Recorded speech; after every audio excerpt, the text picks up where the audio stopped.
नवीन भैया आपनो पहनियो माला सबके पहनावे छे आपनो पहना पड़ते माला नवीन भैया के माला पहनाओ क्या पहनाओ नवीन भैया के हाँ हमारे पवन भाई के तरफ से नवीन भैया के माला हाँ ये कोनो बात नहीं भेले हाँ जय हो नवीन भैया जय हो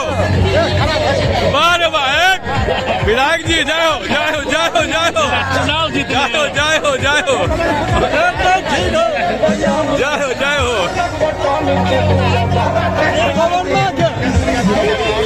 नमस्कार हम संतोष कुमार गुप्ता आप मिथिला में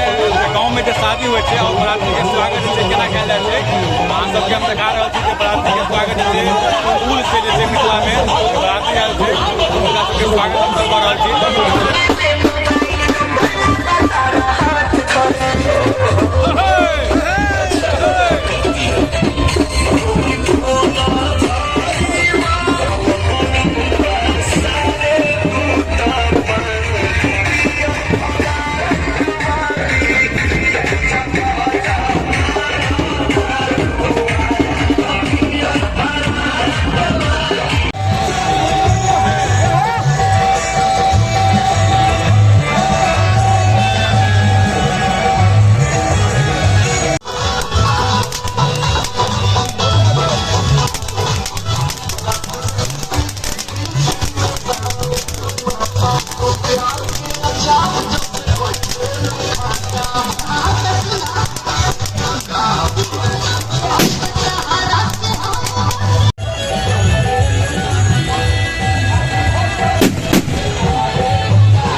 से कते फूल माला से स्वागत इनका भेले की बुझलिए नवीन भैया जय जय कर दिलिए मानव पड़त बुझलिए कि नहीं एकदम मानव पड़त एकदम लगे छी अब अहाँ बराती में आयल छी बुझलिए कि नहीं एकदम हाँ एकदम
इतने दिन से जैसा लगने चाहिए अच्छे से आइयो देखियो मिथिलांचल में ही नहीं चले छे क्या हुआ बुझलिए मिथिलांचल में ही चले छे ने की भेल आ कहे क्या हुआ बाप रे बाप ना के दुश्मनों के पूछे छी हम कहा के हिते छी नहीं ज्यादा बेसी नहीं चाहिए कम में चाहिए ज्यादा के जलते होता बेचारा दाई माई सब देने है सब लगा साली सब के जब बहन तो अकाउंट में सदाऊ जी के कहन बेटा पेंशन आया है तना कभी इतने खराब है की कहलिए नहीं चौड़ा के ना देवियो चौड़ाई एक ना दाम छे हेयो बारी बाबू यो हेयो बारी बाबू यो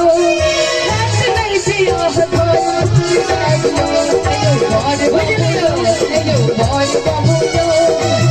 नहीं पियो हतो भूल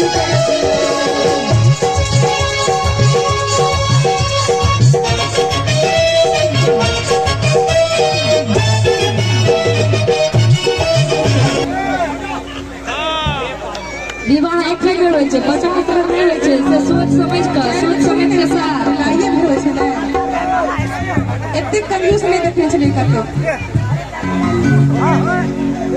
डबल करने सुनने में ला जा 10 लाख रुपया गिनती नहीं ना ऐसे नहीं होगा दो आदमी है ना जा दिया वहीं सब काम फरिया ले अच्छा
क्या बात है।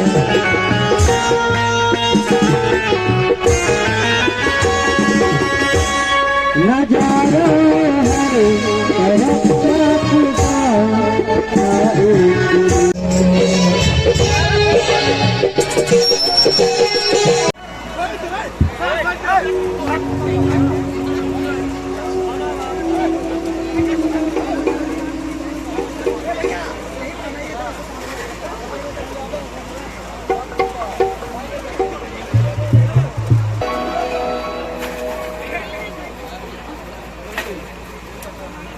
Thank you.